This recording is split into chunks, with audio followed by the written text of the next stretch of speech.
Assalamualaikum warahmatullahi wabarakatuh. Waalaikumsalam warahmatullahi wabarakatuh.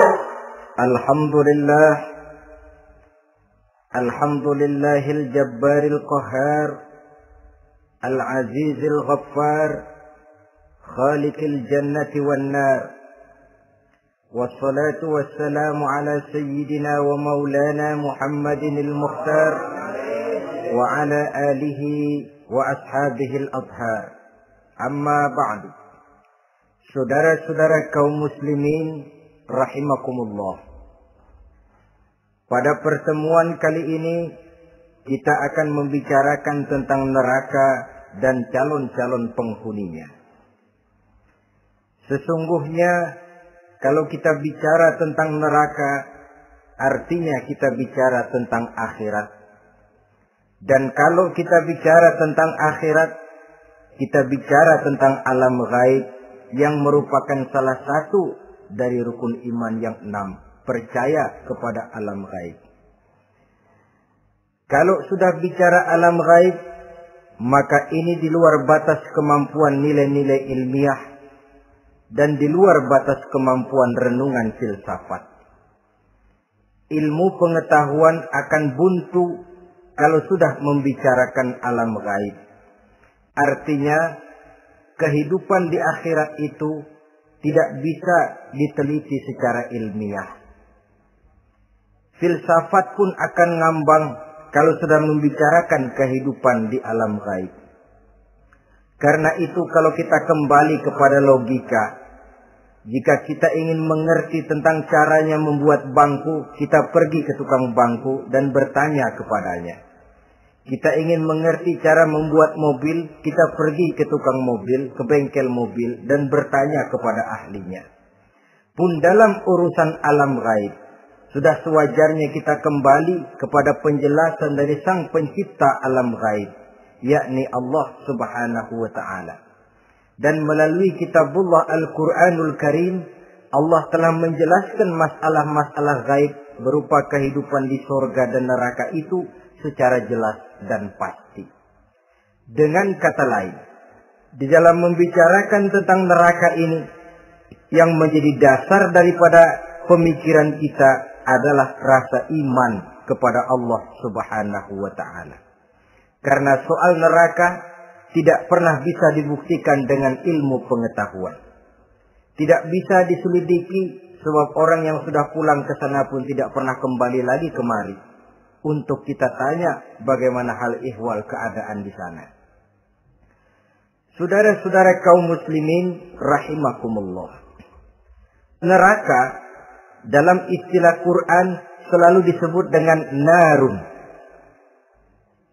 yaitu suatu tempat di akhirat nanti yang wujudnya berupa api yang bergejolak, bernyala dengan teramat dahsyatnya, sehingga dapat mengelupaskan kepala setiap orang dan menjulang ke hati. Diriwayatkan oleh Imam Bukhari dan Muslim bahwa Rasulullah sallallahu alaihi wasallam pernah bersabda, "Narukum hadhihi allati tuqiduna juz'un min 70 jazaan min harri jahannam." Qalu, "Wallahi in kanat lakafiyatun ya Rasulullah." Qala, "Fa innaha fadlat bi 69 jazaa." Apimu yang kamu pakai di dunia ini, kata Nabi, untuk memasak, untuk menyalakan lampu, api yang kau pakai di dunia ini cuma satu bagian kecil dari 70 kali bagian panasnya neraka jahanam. Sahabat waktu itu terperanjat lalu berkata, "Wallah, in kanat lakafiyatun ya Rasulullah." Ya Rasul, api di dunia ini saja sudah cukup untuk menghanguskan kami, untuk menghanguskan apa yang ada. Bersabda Rasulullah sallallahu alaihi wasallam, maka sesungguhnya api neraka itu dilebihkan panasnya dengan 69 kali daripada panasnya api di dunia ini. Jadi sepanas-panasnya api yang pernah kita rasakan di dunia ini, maka api di neraka nanti 69 kali lebih panas dari api yang kita rasakan paling panas di dunia. Hadis yang senada dengan penjelasan ini di samping Jawahirul Bukhari, kita bisa menemukannya dalam Mukhtasar Tazkiratul Qurtubi dan Mukhtasar Ibnu Abi Jamrah misalnya. Saudara-saudara kaum muslimin rahimakumullah. Sehingga boleh jadi seringan-ringan azab penduduk neraka di akhirat nanti, kata Nabi, seorang yang di telapak kakinya diletakkan kerikil neraka yang sangat kecil, lalu mendidih otaknya. Itu seringan-ringannya. Di tapak kakinya diletakkan kerikil neraka yang oleh karena panasnya lalu mendidih otaknya. Itu yang paling ringan. Nggak apa-apa. Cuma segitu aja. Di telapak kakinya ditaruh kerikil, otaknya lalu jadi mendidih karena menahan panas. Pantas kalau suatu hari Luqmanul Hakim pernah memberikan nasihat kepada anaknya. Kata beliau, anakku, kerjakanlah dosa seberapa kekuatanmu menanggung azab Allah. Dan laksanakan ibadah seberapa hajat dan keperluanmu kepada Allah. Berapa banyak hajatmu kepada Allah, begitulah kamu harus beribadah. Kalau kamu merasa tidak berhajat dan tidak perlu apa-apa kepada Allah, ya tidak usah ibadah. Logikanya kan begitu. Saudara-saudara, dalam hidup ini ada nggak yang nggak perlu kepada Allah? Ada nggak? Seluruh kita memerlukan Allah. Karena itu Luqman betul dengan bahasa diplomatis. Anakku, kerjakan ibadah seberapa hajatmu kepada Allah. Makin banyak hajatmu kepada Allah, makin banyak hendaknya kamu melaksanakan ibadah. Tapi kalau kamu sudah bisa merasa bisa hidup tanpa Allah, persilahkan kamu tidak usah ibadah. Sebaliknya, kerjakan dosa seberapa kekuatanmu menanggung azab siksaan Allah. Kalau merasa sudah belajar ilmu kebal, kira-kira di neraka nanti nggak apa-apa, persilahkan kerjakan dosa sebanyak-banyaknya.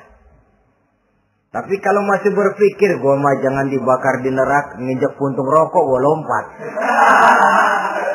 Kalau masih berpikir ke situ, ya hati-hati, saudara-saudara.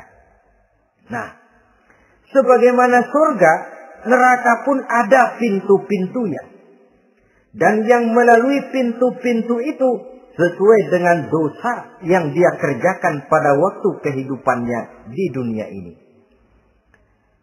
Jadi setelah manusia diadili, mereka kumpul di padang mahsyar beramai-ramai.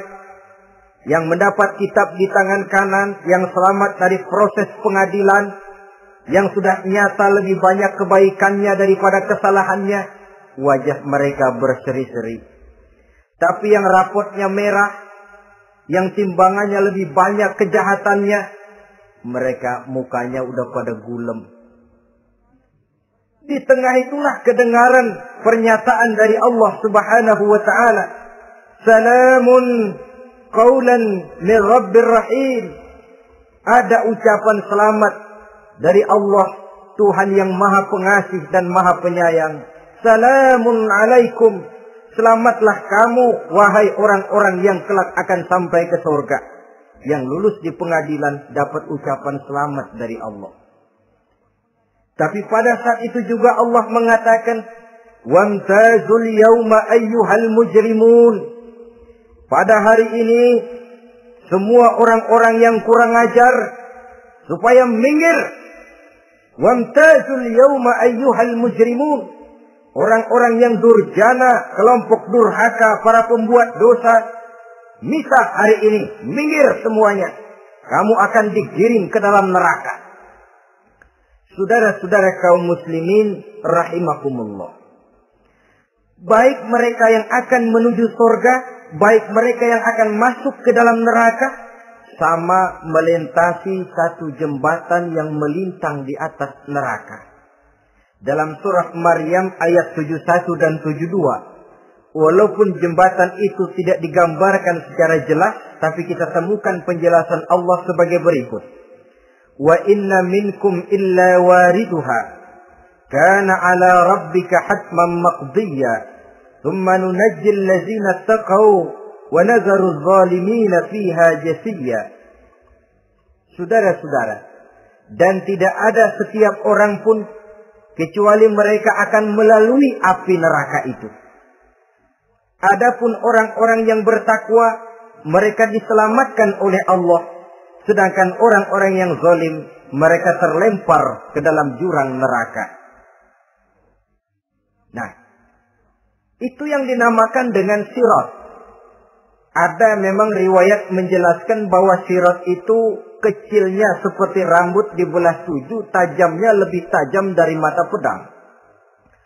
Tapi dalam banyak hal, orang lewat di atas sirat itu bergantung kepada amalannya waktu dia hidup di dunia ini. Maka jangan heran ada orang yang lewat di atas sirat itu seperti kilat. Lep, sudah sampai di surga. Ada yang lewat di atas sirat itu seperti orang terbang. Ada yang lewat di atas sirat itu seperti orang lari. Ada yang seperti jalannya unta. Ada yang merangkak. Ada yang gelantungan. Ada yang sudah hampir sampai ke tepian sana untuk masuk ke dalam surga. Terpeleset nyemplung juga ke dalam neraka. Sesuai dengan amalan pada waktu mereka hidup di kehidupan dunia yang sekarang ini. Saudara-saudara kaum muslimin rahimakumullah. Apabila orang terperosok lalu masuk ke dalam neraka, bagaimanakah ihwal keadaan di neraka? Panasnya sudah kita jelaskan tadi. 70 kali lipat dari sepanas-panasnya api di dunia ini. Lalu orang-orang yang masuk ke dalam neraka, mereka juga mendapat pakaian, makanan, minuman, perhiasan. Tapi makanannya, minumannya, perhiasannya lain dengan orang-orang yang sampai di surga. Mereka juga diberikan buah-buahan, sebab di neraka juga ada pohon. Namanya pohon zakum. Buahnya duri dari api. Dan itu yang akan jadi lalap makanannya orang-orang neraka. Di dalam surah As-Saffat ayat 64-65 Allah Subhanahu wa taala menjelaskan, "Innaha sajaratun takhruju fi aslil jahim, tal'uha ka'annahu ru'usus sayatin." Sesungguhnya pohon zakum itu adalah satu pohon yang akarnya keluar dari dasar neraka, yang buahnya seperti kepala setan. Ini sudah untuk bahasa yang sangat menyeramkan ini. Pohon itu tumbuh dari dasar neraka, buahnya mirip kepala setan.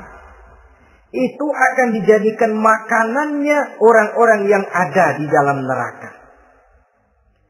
Perhiasannya apa? Surah Al-Insan ayat 4. Inna a'tadna lil kafirina salasilan wa aghlalan wa sa'ira.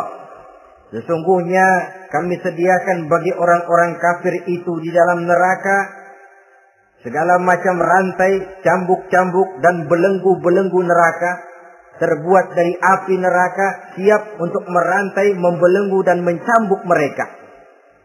Jadi dikasih perhiasan, lehernya dikalungin rantai, tangannya dipakein belenggu, ada cambuk-cambuk yang seluruhnya terbuat dari api neraka. Begitu mereka sampai ke pintu neraka yang namanya malaikat Zabaniyah, penjaga neraka, udah bukan main gemesnya dah. Ya, nyambutnya nggak ada ramahnya, lain sama malaikat Ridwan, penjaga surga. Ramah, murah senyum, Begitu orang mau masuk surga, salamun alaikum tibtum fadkhuluha khalidin. Keselamatan atas kamu, sungguh kamu telah beruntung. Sekaranglah masuk kamu ke dalam surga dan kekalah tinggal selama-lamanya di sana. Ramah, murah senyum, selamat datang, selamat tiba di tempat yang penuh kenikmatan. Mari persilahkan. Ini malaikat ridwan. Malaikat Malik, malaikat Zabaniyah lain lagi. Dia nungguin pabrik. Habis menerima, matanya melotot. Ini dia. Manusia-manusia kurang ajar. Yang waktu di dunia sudah datang para rasul, sudah turun agama. Sudah datang Al-Quran tapi belagak pilon. Ini loh. Nih rantai, belenggu. Lalu dirangkeng, dimasukkan ke dalam neraka. Na'udzubillah, summa na'udzubillah. Saudara-saudara, lalu terpikir oleh kita, kalau begitu panasnya api neraka, sekali lempar orang terus mati dong. Ya enak kalau boleh begitu sih. Begitu dilempar ke neraka terus mati, enak. Ternyata tidak. Kepedihan neraka adalah kepedihan yang kekal dan terus menerus. Tidak satu saat pun orang-orang di dalam neraka pernah merasakan kesenangan. Tidak sesaat pun. Kali semenit kayak ngaso. Enggak, terus menerus berada dalam kepedihan yang tiada tara. Al-Quran menjelaskan, kullama nadijat juluduhum baddalnahum juludan ghairaha. Apabila hancur kulitnya, kami ganti dengan kulit yang baru. Supaya apa? Liyazukul azab. Biar dia rasain azab. Rasain dulu. Hancur kepalanya, buletin lagi. Hancur kulitnya, bikin lagi. Berantakan isi perutnya, disempurnakan lagi, digiling lagi. Terus menerus begitu. Tidak sedetik pun penduduk neraka itu pernah mengalami istirahat. Barangkali pakai jam istirahat lumayan. Ini enggak ada. Ada bel, keneng, istirahat, azab dicabut. Tidak. Terus menerus dan selalu begitu. Satu detik saja pun mereka tidak pernah istirahat dari siksaan dan azab yang mereka terima. Saudara-saudara kaum muslimin rahimakumullah. Lalu bagaimana keadaan mereka? Ada orang-orang di dalam neraka itu yang dikenakan pakaian dari api neraka. Luar biasa. Dikasih pakaian dinas dari api. Kemudian kepalanya dituangi air yang sedang mendidih. Yang dengan tuangan air itu dihancur luluhkan segala isi perutnya dan kulit-kulitnya. Setelah itu mereka dicambuk dengan cambuk-cambuk dari besi. Apabila mereka hendak keluar dari neraka, mereka dicampakkan kembali ke dalamnya.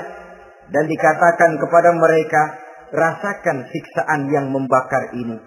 Dalam surah Al-Hajj ayat 19 sampai 22, kita bisa simak firman Allah Subhanahu wa taala. Fallazina kafaru qutti'at lahum thiyabun min nar يصب من فوق رؤوسهم الجحيم يسحر به ما في بطونهم والجلود ولهم مقامع من حديد كلما أرادوا أن يخرجوا منها من غم أعيدوا فيها وذوقوا عذاب الحريق نعوذ بالله ثم نعوذ بالله. Diberikan pakaian dari api, melolong, menyayat dia, memilukan, merintih dan meraung-raung. Lalu kepalanya diguyuri dengan air yang sangat mendidih. Hancur luluh isi perutnya. Masih dicambuk lagi dengan cambuk-cambuk dari besi. Mereka merambat. Mereka meraung. Mereka hendak lari. Mereka ingin keluar dari neraka. Tapi tiap kali mereka merambat ingin keluar, ditarik lagi. Kalau cari kita, ayo, mau kemana lo? Apa kata malaikat penjaga neraka? Zuku azabal hariq, rasa ini, makan pencarian lo waktu di dunia. Saudara-saudara, lalu ada pula siksaan penduduk neraka itu, di mana dahi, lambung dan punggung mereka dipanggang dengan api neraka. Allah Karim. Kita di dunia ini tertusuk paku saja waktu berjalan, sudah bukan main pedihnya. Tertusuk duri saja, sudah bukan main pedihnya. Ini punggungnya, lambungnya, macam disate, dipanggang dari api neraka.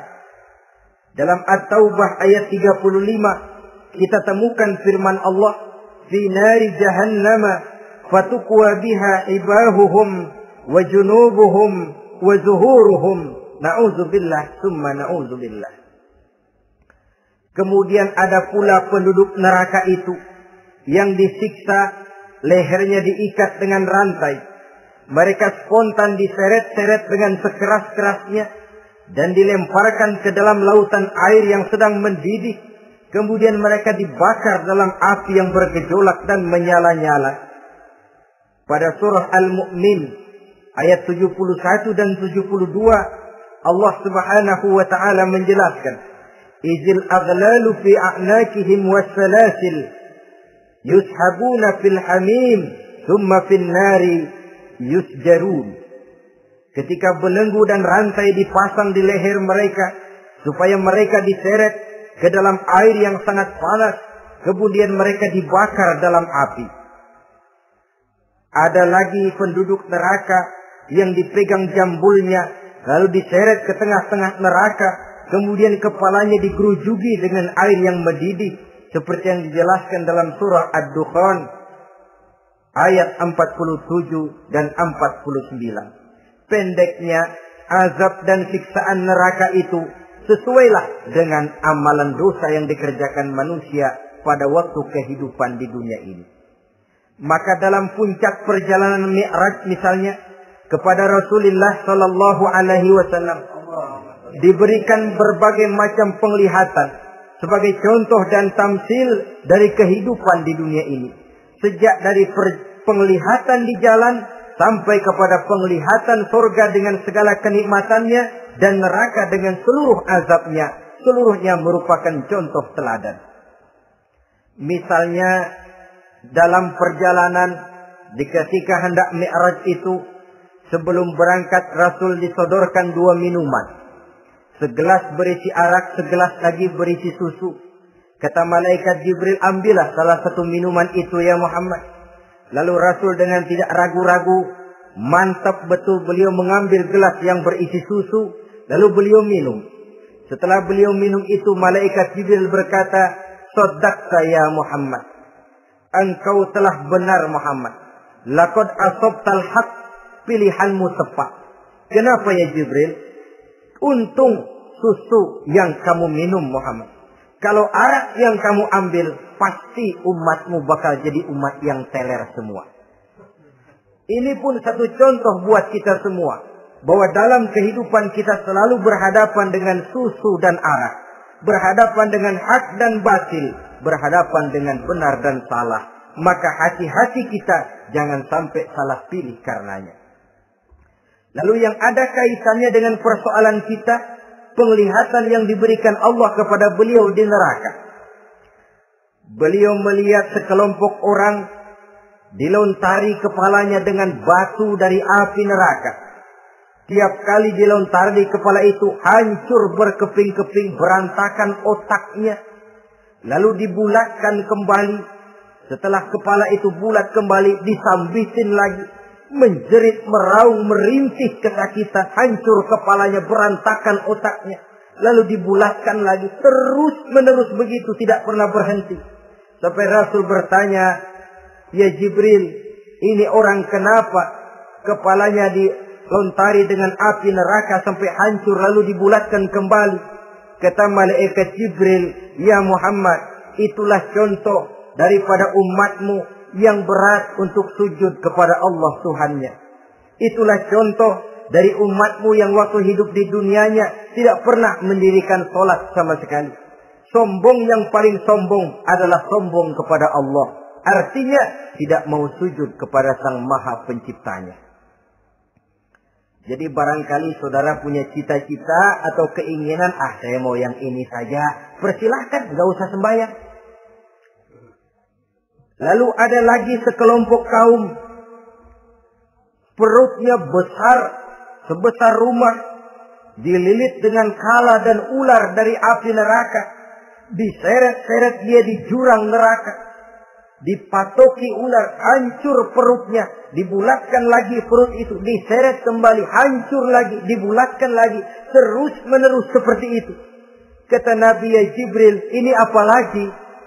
Kata malaikat Jibril, wahai Muhammad, inilah contoh daripada umatmu yang waktu di dunia suka makan riba alias renten dan suka makan harta anak yatim, suka ngobyekin anak yatim. Sok jadi pengasuh anak yatimnya lapar, pengasuhnya yang pada kenyang. Saudara hadirin yang saya muliakan, orang yang makan riba alias renten, orang yang makan harta anak yatim, begitu gambaran yang diperlihatkan kepada baginda Rasulullah Sallallahu Alaihi Wasallam. Sebagian lagi ada penduduk neraka yang kukunya terbuat dari tembaga dari api neraka. Panjang sangat kukunya itu. Lalu mencakar-cakar mukanya sendiri. Hancur mukanya, berantakan, dicakari oleh kukunya itu. Lalu dibulatkan lagi. Dicakar lagi. Hancur lagi. Dibulatkan lagi. Pengangguran benar ya orang. Muka sendiri, dicakarin sendiri. Ya Jibril, ini tamsil apa Jibril? Ya Muhammad, itulah contoh dari umatmu yang pada waktu di dunianya enggak pernah rukun sama sesama saudaranya muslim. Suka nyari aib orang lain. Suka ngejelekin orang lain, padahal orang lain itu saudaranya seakidah. Kan sama dengan nyakar muka sendiri namanya. Menepuk air di dulang, terpercik muka sendiri. Kejelekan saudaranya dikorek-korek, aib saudaranya diobral di pasar umum. Orang macam itu nanti tangannya akan tumbuh kuku panjang dari tembaga yang akan mencakar dan mengoyak-ngoyak mukanya sendiri. Itu kita bisa lihat nanti. Oh, ini yang waktu di dunia suka ngorek-ngorek kesalahan orang tuh lagi pada nyakarin mukanya. Oh, begitu. Saudara-saudara kaum muslimin rahimakumullah. Oleh karena itu Nabi ajarkan kita, tuba liman saghalahu aibuhu an uyubin nas. Beruntung orang yang aib dan kekurangan pada dirinya menyebabkan dia sibuk sampai enggak sempat ngorek-ngorek aib dan kekurangan orang lain. Introspeksi. Beruntung orang yang celak dirinya menyebabkan dia sibuk dan tidak sempat ngorek-ngorek aib pada diri orang lain.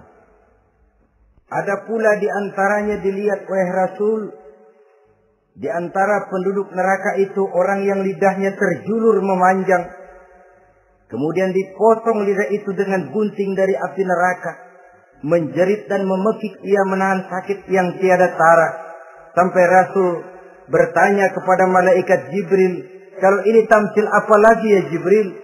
Kata malaikat Jibril, wahai Muhammad, inilah contoh dari umatmu, orang-orang yang waktu di dunia tidak pandai menjaga lidahnya, suka menggunjing orang, suka memfitnah orang, suka ghibah dan namimah, suka ngomongin orang di belakang yang bersangkutan. Maka hari ini lidahnya menjulur menjadi panjang dan dipotong dengan gunting dari api neraka. Lalu Rasul juga melihat sekelompok orang perempuan tergantung rambutnya dari gantungan api neraka. Kemudian dipanggang dari duburnya sampai ke atas kepalanya dengan tombak dari api neraka, meraung dan merintih serta mengeluarkan nanah dari kemaluannya. Rasul bertanya, ini apa lagi ya Jibril? Kata malaikat Jibril, inilah perempuan yang waktu di dunia tidak pandai menjaga kehormatan dirinya, ahli zina dan tukang umbar, Saudara-saudara kaum muslimin rahimakumullah, banyak lagi tamsil-tamsil yang dicontohkan dalam puncak perjalanan Mi'raj yang seluruhnya merupakan peringatan bagi kita umat Rasulullah sallallahu alaihi wasallam. Nah, kemudian sekarang marilah kita bicarakan neraka itu satu demi satu. Yang pertama, dan ini yang paling dikenal orang, neraka Jahannam atau naru Jahannam. Siapa yang dijelaskan Allah akan menjadi penghuni neraka Jahannam ini? Pertama dalam surah Al-Ankabut ayat 68. Wa man azlamu mimman iftara 'ala Allahi kadziban aw kazzaba bil haqqi lamma ja'ahu alaysa fi jahannam maswal lil kafirin. Adapun orang-orang yang zalim kepada Allah, mendustakan ayat-ayat Allah dan mendustakan kebenaran setelah datang kebenaran itu, bukankah neraka Jahannam merupakan tempat kembali bagi orang-orang kafir? Jadi dalam Al-Ankabut ayat 68 ini dijelaskan, penduduk neraka Jahannam itu pertama adalah orang-orang kafir. Siapa orang kafir? Menurut keyakinan akidah kita, setiap orang di luar Islam adalah kafir. Kemudian yang kedua dalam surah Al-Hijr ayat 42 dan 43, penduduk neraka Jahannam itu, inna ibadi laisa laka alaihim sultanun illa man ittaba'aka minal ghawin wa inna jahannama la maw'iduhum ajma'in. Sesungguhnya hamba-hambaku tidak akan bisa kamu kuasai, hai iblis, kecuali mereka yang mengikuti tipu dayamu. Sesungguhnya neraka Jahannamlah tempat mereka seluruhnya. Kalau kita perhatikan ayat ini, maka penghuni neraka Jahannam yang kedua adalah para pengikut setan.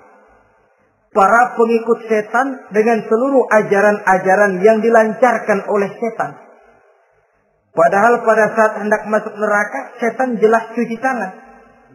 Tugasnya cuma bagaimana mencari pengikut sebanyak-banyaknya yang akan nemenin dia di neraka nanti. Tapi pada saat orang digiring ke dalam neraka, setan cuci tangan.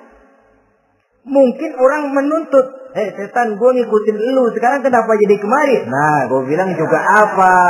Kata setan, gue bilang juga apa, lu kenapa ngikutin? Dan setan ini menebar ranjau dalam segala bentuknya, dengan segala macam caranya. Para pengikut setan yang menjauhi tuntunan agama, memperturutkan hawa nafsunya. Setan membisiki manusia lewat minuman keras. Setan masuk manusia lewat judi, lewat zina, lewat kenikmatan yang melalaikan orang dari kehidupan akhirat dan selanjutnya. Dengan segala macam jalan. Kadang-kadang dalam ibadah setan juga masuk. Kalau tidak ditimbulkannya takabur, ditimbulkannya sikap ujub dalam diri kita. Timbul rasa diri lebih benar dari orang lain. Dan ini jelek. Timbul rasa nganggap enteng orang lain. Itu kan ujub. Nggak dikelihatannya orang. Cuma hatinya aja ngomong sendirian. Kalau gue lihat di kampung ini nggak ada yang kayak gue. Bayangnya kayak ibadahnya kayak udah aing pang paling nak ya di dia. Itu juga bisikan iblis. Dan dia tidak segan-segan mengaku jadi Tuhan iblis itu. Dan ini diceritakan dalam kehidupan Sayyidus Syekh Abdul Qadir Jailani. Ketika beliau sedang ibadah di mihrab dalam masjid, datang seberkas sinar. Sinar itu ngomong, ya Abdul Qadir ana rabbuk. Hai Abdul Qadir, aku Tuhanmu, kata cahaya tadi. Sudah cukup kamu ibadah Abdul Qadir. Sembayangmu udah banyak, puasamu udah banyak, jihadmu cukup. Maka mulai sekarang berhenti dah ibadah. Aku bolehkan kepada kamu segala yang dilarang. Cuma yang didatangi Syekh Abdul Qadir. Sehingga mendengar cahaya tadi ngomong begitu, beliau ambil kasut sendal, disambitnya cahaya tadi, izhab ya la'in. Pergi, laknat, terkutuk, iblis kamu. Masa saya disuruh berhenti sembahyang karena hati saya sudah baik? Kalau hati sudah baik lalu boleh berhenti sembahyang, mestinya yang paling dulu berhenti sembahyang Nabi Muhammad, sebab beliau orangnya paling baik. Tapi Nabi hatinya baik, sholat jalan terus, hukum halal haram berlaku. Ini kadang-kadang orang sekarang baru ibadah dikit banget merasa dapat bisikan katanya, wangsit. Dia berhenti sembahyang madep mulu, madep ngodik sembahyang. Bikin ajaran yang aneh-aneh. Nah kalau satu orang boleh dapat wangsit, saya juga boleh dong ngomong dapat wangsit. Saya juga boleh dong mendirikan aliran kepercayaan. Saya ngilang dulu dari kampung saya kira-kira 3 tahun. Saya nyepi di kaki Gunung Salak, pulang piara jenggot, pakai belangkon. Di depan nama saya pakai embel-embel mbah. Saya ngaku dapat wangsit di Gunung Ano, mewahyukan kepada saya ano. Saya cari murid yang fanatik. Saudara-saudara kaum muslimin rahimakumullah. Setan membisiki manusia hatta kita sedang ibadah sekalipun dibisikinya. Caranya, mula-mula dia bisikin, lu sembahyang buru-buru dah. Buru-buru dah. Akhirnya apa? Rukuk kita nggak sempurna, sujud kita nggak lengkap, tumakninah kita kurang, bacaan kita tajwidnya nggak kena. Kalau itu bisa kita atasin, kita sembahyang sebagaimana yang seharusnya, dia bisiki lewat jalan lain lagi. Suruhnya yang pendek-pendek aja dah. Atau habis sembahyang udah sigrah, udah jangan pakai wirid, jangan pakai zikir. Dengan segala macam jalan. Dibisikinya was-was ke dalam diri kita. Hingga ada satu riwayat walaupun dhaif, tapi ini baik untuk dijadikan pelajaran. Konon iblis itu kalau subuh keliling dia. Bawa kulit kambing, jarum, sama tepung. Ditanya orang, iblis ini buat apa? Oh, kulit kambing. Gunanya tahu nggak? Kalau begitu subuh, sudah muazin bilang, as-salatu khairum minan naum. Salat lebih baik daripada tidur. Maka ini kulit kambing mulai aku hamparkan buat hamba-hamba Muhammad. Jadi begitu dengar azan, cuma udah bikin anget udah tidur. Kenapa? Kulit kambing belis masuk. Saudara-saudara, lalu kata orang tadi lagi, lah kalau tepung buat apa itu? Oh, tepung. Itu kalau umat Muhammad mau baca Quran, baca kitab, mutolaah, gua aurin tepung matanya. Biar dia sepet. Makanya kalau sudah ngaji, baca Quran, bawaannya tuh ngantuk aja ngantuk. Oh begitu, iya. Nah kalau duri paku itu buat apa? Nah ini duri paku. Kalau umat Muhammad mau hadir di majelis taklim, mau pergi ngaji, mau duduk iktikaf di masjid, gua pasangin paku di pantatnya. Jadi kalau sudah duduk di masjid, keleset. Hadir di majelis taklim, keleset. Bawaannya mau udahan melulu. Itu duri-duri dan paku-paku yang memang ditebarkan oleh iblis. Saudara-saudara kaum muslimin rahimakumullah. Jadi para pengikut setan dengan segala macam perangkapnya ini pun. Ya perangkap setan itu ya dunia. Dunia itu ya isinya harta, tahta, wanita. Kan perangkap dunia itu. Harta, tahta, wanita. Ini sering bikin orang buta.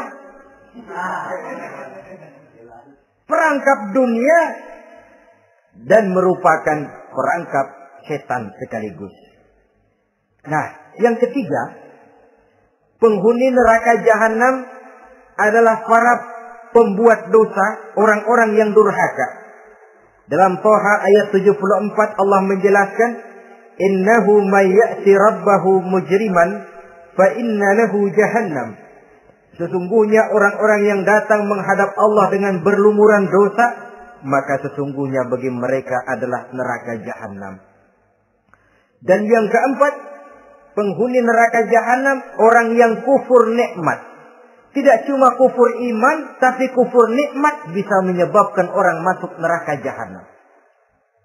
belum pernah merasakan dalam hidupnya bahwa Allah memberikan nikmat kepadanya, bagaimanapun besar karunia dan nikmat itu.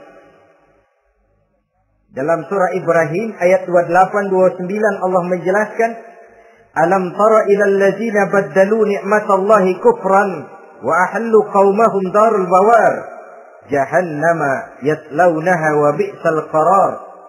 Tidaklah engkau perhatikan, tidaklah kau lihat orang-orang yang mengganti, menukar nikmat Tuhannya dengan kekufuran. Diberikan nikmat berupa Islam, digantinya dengan kekufuran. Dia tidak tahan kesengsaraan dunia lalu memilih kesengsaraan akhirat. Padahal kesengsaraan akhirat lebih abadi dari kesengsaraan dunia. Ada orang yang gak tahan miskin dunia, lalu menjatuhkan pilihan lebih memilih miskin akhirat. Ya Allah, keliru besar.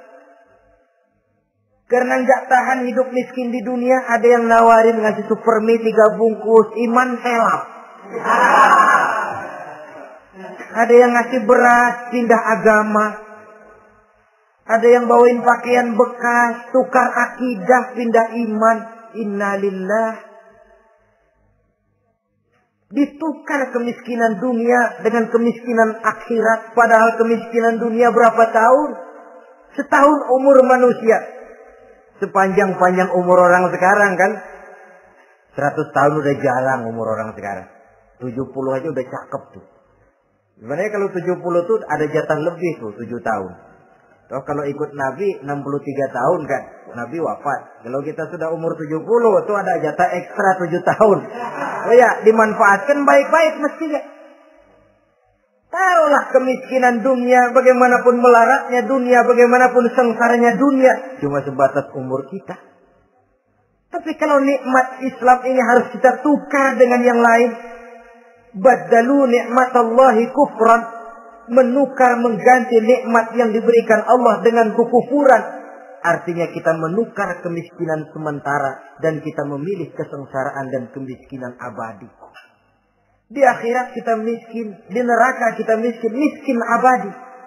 Di neraka kita sengsara, sengsara abadi. Saudara-saudara kaum muslimin rahimakumullah. Itu neraka jahanam. Yang kedua dinamakan neraka jahim. Siapa mereka ini para penghuninya? Siapa mereka ini para penghuninya? Pertama dalam surah At-Takatsur, yaitu orang-orang yang bermegah-megah dengan dunia, menumpuk-numpuk harta, lalu lupa dengan kesibukan harta itu, lupa kepada kehidupan yang akhirat nanti. Alhaakumut takatsur hatta zurtumul maqabir kalla sawfa ta'lamun thumma kalla sawfa ta'lamun kalla law ta'lamuna ilmal yaqin la tarawunnal jahim. Kamu telah lalai akibat apa? At-takatsur. Ini penyakit pertama yang menyebabkan orang sampai ke neraka jahim. Penyakit takatsur. Dan itu penyakit zaman sekarang. Berlomba-lomba dengan kemegahan materi. Berlomba-lomba dengan kemegahan dunia. Padahal kalau urusan itu kita berlomba, tidak akan pernah sampai finish. Percayalah itu. Tidak akan pernah finish. Sebab kemegahan dunia siklus, lingkaran setan. Kita anggap kalau punya duit 1 juta tenang. Punya 1 juta berubah pikiran. Lain lagi. Kita anggap kalau punya mobil enak. Sudah punya mobil, lain lagi problemnya. Kita anggap kalau rumah sudah gedung, enak hidup. Punya rumah gedung, lain lagi problemnya. Makanya pesan Nabi kalau ingin hidup tenang, urusan dunia lihat ke bawah, urusan akhirat lihat ke atas. Sering dicontohkan kalau punya mobil, bilang alhamdulillah kita punya mobil, tangga kita cuma punya motor. Kata yang punya motor, syukur banget kita punya motor, tangga kita punya sepeda doang. Kemana-mana kekejek mulu. Dayung. Kata yang punya sepeda, alhamdulillah kita punya sepeda, tetangga kita cuma jalan kaki, kemana-mana ngetuk mulu. Kata yang jalan kaki, alhamdulillah masih bisa jalan, tangga kita sebelah lumpuh bertahun-tahun nggak kemana-mana. Kata yang lumpuh, alhamdulillah masih hidup, tangga kita kemarin mati nggak balik lagi. Itu dalam urusan dunia. Sehingga sifat takasur ini hilang. Tapi urusan akhirat, lihat ke atas. Kalau dia begitu sibuknya bisa jaga sholat, kenapa saya tidak? Kalau dia hidupnya sederhana, rajin sedekah, kenapa saya yang lebih kok enggak sanggup? Kalau dia bisa baca Quran, kenapa saya enggak? Lalu timbul gairah ingin mencontoh. Mencontoh orang dalam urusan ibadah menimbulkan ketenangan jiwa. Dan itu ada garis finishnya. Tapi kalau yang lumpuh lihat yang bisa jalan, lihat yang naik sepeda, yang sepeda lihat motor, sudah punya motor lihat mobil, lihat pesawat terbang, lihat kereta api. Kapanlah awaknya mau bersyukur? Yang ada kurang saja, padahal nikmat itu tidak pernah berhenti. Bukan dilarang orang kaya, tetapi perlombaan memperkaya diri itu yang dilarang. Karena kalau sudah perlombaan namanya jor-joran sifatnya. Prinsipnya tujuan menghalalkan cara ini yang dijaga oleh agama. Saudara-saudara, selain penyakit takasur yang menyebabkan orang sampai ke neraka jahim, juga perbuatan durjana. Dalam Al-Infitor ayat 13-14, Innal abrara lafi na'im wa innal fujjara lafi jahim. Orang-orang yang berbakti, berbuat kebajikan, mereka akan mendapatkan neraka surga na'im. Tetapi orang-orang yang fujar, durjana, kurang ajar, durhaka, lafi jahim, mereka akan mendapatkan neraka jahim. Lalu siapa lagi penghuni jahim itu? Orang-orang yang menentang dan menantang ayat-ayat Allah. Wallazina sa'au fi ayatina mu'ajizin ulaika ashabul jahim. Dan orang-orang yang berusaha menantang ayat-ayat Allah sehingga melemahkan orang-orang yang mau mengikuti rasul-rasul Allah. Menantang ayat Allah dan membuat lemah orang yang mengikuti rasul. Melemahkan semangat orang yang mau mengikuti khitah dan perjalanan Rasul. Kamu bangun masjid, iya. Berat, jangan. Jangan aja kapok. Majelis taklim, pahit. Ngaji, berat, melemahkan ini. Sudah dia rusak, merusak lagi. Kalau rusak kan cuma sendirian. Ini tidak, sudah rusak, merusak. Mu'ajizin, melemahkan orang-orang yang mau mengikuti ayat-ayat Allah. Dan itu tidak jarang zaman sekarang ini. Orang yang melemahkan semangat kita dalam berjuang menegakkan kebenaran. Kita yakin Islam agama yang benar, kita yakin Islam agama yang sempurna. Ada saja orang yang melemahkan semangat kita. Yang berteori bahwa ada ayat-ayat Quran yang tidak relevan lagi dengan situasi dan kondisi. Yang berteori bahwa Nabi Muhammad cuma sebagai manusia biasa yang tidak terlepas kemungkinan dari salah.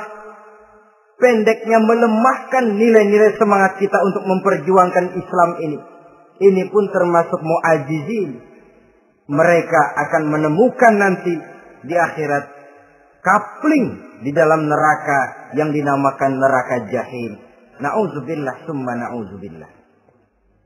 Yang ketiga, saudara-saudara, di antara nama neraka itu adalah neraka hawiyah. Siapa penghuni neraka hawiyah ini? Dalam surah Al-Qari'ah ayat 8-11 dijelaskan secara simpel, wa amma man khaffat mawazinuhu fa ummuhu hawiyah. Adapun orang-orang yang ringan timbangan kebaikannya, maka tempatnya adalah neraka hawiyah. Artinya orang ini lebih berat timbangan kejahatannya, sedikit kebaikannya sehingga jadi ringan di timbangan akhirat nanti. Salat, puasa, zakat, tapi dosa yang dikerjakan masih lebih banyak ketimbang kebaikan yang dikerjakannya itu. Maka orang semacam ini apabila tidak mendapat syafaat, maka dia akan masuk ke dalam neraka yang namanya neraka hawiyah. Lalu yang keempat, neraka wail.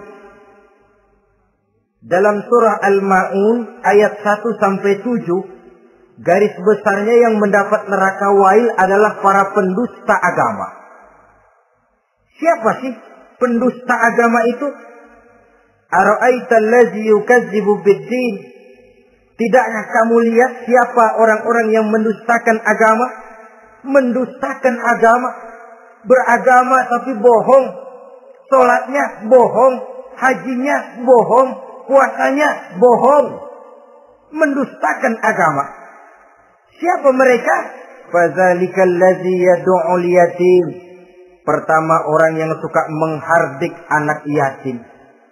Anak yatim yang lemah, anak yatim yang tidak berdaya, yang hidup dipayungi kemiskinan dan kekurangan, bukan ditolongnya, malah dihardiknya. Jangan lupa, saudara yang sudah 2-3 kali pergi ke Makkah, saudara yang khusyuk dalam sujudnya, saudara yang mantap dalam puasanya, mungkin saja bisa terhalang masuk ke dalam surga. Karena di samping rumah saudara ada anak yatim merintih menahan lapar dan haus. Saudara tahu, saudara mampu, tapi saudara diam saja, tidak mau mengulurkan tangan. Mungkin itu yang akan mengganjal saudara untuk masuk ke dalam surga. Wala yahuddu ala tu'amil miskin. Mereka membiarkan fakir miskin, tidak memberikan makan. Kemudian fawailul lil musallin. Mereka juga melalaikan salat. Allazina hum an salatihim sahun. Allazina hum yura'un. Mereka juga riya di dalam amalnya. Saudara hadirin kaum muslimin rahimakumullah. Melalaikan salat, kemudian riya dengan amalnya, termasuk amalan salatnya. Kalau jadi imam, bahasanya dibuat sepasih-pasihnya, surahnya yang panjang-panjang, paling pendek sabbihis sama wadduha. Tapi kalau sholat sendirian cukup qul huwallahu ahad sama inna a'tainakal kautsar. Hilang lagi nilai keikhlasannya. Dan terakhir, mereka enggan untuk membayar zakat. Yang memenuhi ciri-ciri inilah yang dikatakan sebagai pendusta agama. Menghardik yatim, membiarkan fakir miskin, melalaikan sholat, riya, dan enggan membayar zakat. Mereka divonis mendapat neraka wail. Seperti dalam surah Al-Ma'un ayat 1 sampai dengan 7. Saudara-saudara kaum muslimin rahimakumullah. Yang kelima, neraka sa'ir. Neraka sa'ir ini pertama buat mereka yang memakan harta yatim. Kalau tadi tidak mau membantu, ini malah membantu tapi tujuannya malah ngobyekin anak yatim. Mereka yang memakan harta yatim dalam An-Nisa ayat 10. Innal ladzina ya'kuluna amwalal yatama zulman innama ya'kuluna fi butunihim nara wa sayaslawna sa'ira. Sesungguhnya orang-orang yang memakan harta anak-anak yatim dengan zalim, mereka sebenarnya telah memakan neraka, memasukkan api neraka ke dalam perutnya. Mereka akan dilontarkan ke neraka sa'ir. Selain itu, orang-orang yang mengingkari apa yang diturunkan oleh Allah Subhanahu wa ta'ala, mengingkari kebenaran Quran, mengingkari Rasul, pendeknya mengingkari Islam, dijelaskan dalam surah Luqman ayat 21. Yang keenam, saudara-saudara, yang dinamakan dengan neraka lago namanya. Pertama, untuk pembangkang dan orang yang menjauhi agama. Yang kedua, orang yang berpaling dari kebenaran. Dan yang ketiga, orang yang suka menumpuk-numpuk harta dan menyimpannya, tidak mau membayar zakat, infak, apalagi sedekah. Ini kita temukan penjelasannya dalam surah Al-Ma'arij ayat 15 dan 17. Yang ketujuh dinamakan neraka Sakor. Siapa penghuni neraka Sakor ini? Pertama, orang yang tidak pernah sholat. Yang kedua, tidak pernah memberi makan orang-orang miskin.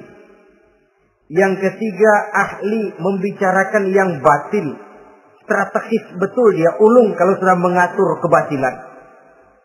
Kemudian yang keempat, orang yang mendustakan hari akhir. Dalam surah Al-Muddatsir ayat 42 sampai 47, kepada penduduk neraka Saqar ditanya, "Ma salakakum fis Saqar?" Apa yang menyebabkan kamu masuk ke dalam neraka Saqar? Qalu lam naku minal musallin wa la naku nut'imal masakin wa kunna nakhudu ma'al khaidin wa kunna nukazzibu yaumaddin. Mereka menjawab, kami di dunia tidak pernah sholat, tidak pernah memberi makan fakir dan miskin. Kami selalu berkumpul dengan orang-orang yang batil dan membicarakan kebatilan, dan kami mendustakan adanya hari akhir. Yang kedelapan, yang terakhir adalah neraka Hutamah. Ini diperuntukkan bagi para pengumpat, pencela, para penghina orang lain, mencari aib saudaranya, kemudian juga mereka menumpuk, menghitung-hitung harta, lalu kikir dan bakhil dengan hartanya itu. Dalam surah Al-Hujurat ayat 11-12, kemudian surah Al-Humazah ayat 1 sampai dengan 7, kita temukan penjelasan itu. Pada akhirnya saudara-saudara, kalau penduduk surga mereka kekal di dalamnya, maka penduduk neraka ini ada dua macam. Ada penduduk musiman, ada penduduk permanen. Kalau yang namanya penduduk permanen itu sudah punya paspor KTP. Memang penduduk permanen itu mereka yang kekal selama-lamanya di dalam neraka. Mereka lah orang-orang musyrik dan orang-orang kafir, termasuk orang-orang munafik. Bahkan lebih dahsyat lagi yang namanya munafik. Kata Allah, innal munafiqin fid darkil asfal minan nar. Orang munafik itu berada di dasar jurang neraka yang paling bawah, keraknya neraka. Saudara-saudara, adapun penduduk yang semi permanen, ia masuk neraka buat sementara saja, sekedar dengan dosa-dosa yang dikerjakannya. Mereka adalah orang-orang mukmin yang asli, orang-orang Islam yang waktu di dunianya berbuat dosa. Mereka masuk ke dalam neraka, menerima azab sesuai dengan dosa yang dikerjakannya. Setelah itu mereka akan diangkat dari surga untuk ditempatkan di dalam. Mereka akan diangkat dari neraka untuk ditempatkan di dalam surganya Allah Subhanahu wa ta'ala. Seperti banyak dijelaskan dalam hadis-hadis sahih yang diriwayatkan oleh Imam Bukhari dan Muslim. Nah, inilah sekelumit tentang neraka dan calon-calon penghuninya. Mudah-mudahan Allah jauhkan kita. Allah jauhkan anak cucu kita. Allah jauhkan seluruh keluarga kita dari neraka dan dari azab neraka. Terima kasih dan mohon maaf. Wassalamualaikum warahmatullahi wabarakatuh. Waalaikumsalam warahmatullahi wabarakatuh.